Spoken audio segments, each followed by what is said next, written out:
Brad, Pam. This is an unusual question. We haven't had this in the 7 or so years we've been doing the show.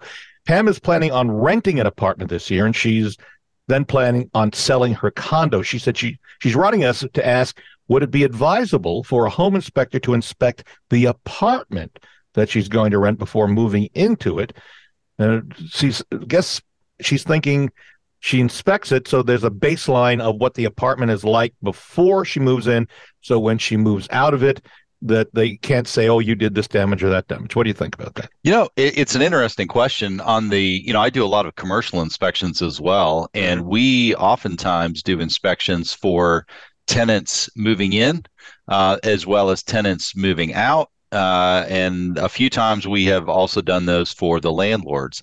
I mean, I can kind of see, a little bit of the reasoning why she would want to do that. But I think that as I'm thinking through this, I think the better way would be to do a walkthrough with the landlord themselves. I think a lot of times they just accept the space as is, without any sort of Yeah, walkthrough. And I think that's really the only thing that an inspector is going to do. I mean, when I do commercial inspections like that for a tenant, where it's just a documentation of what the condition of the facility is at the time that they move in. So I don't know that I would do that. I would think I'd rather work with the representative, the landlord's representative, and do the inspection, walkthrough inspection before they ever take possession of that apartment. Just document everything, and then just make sure that they have a place where they keep that documentation, because that's we see that a lot of times that people don't. They moved in 7 years earlier to a yeah. space and they don't have any of the original documentation. So I think that's the biggest thing, is just know where you put that inspection documentation when you do move in. Yeah, that's a good point.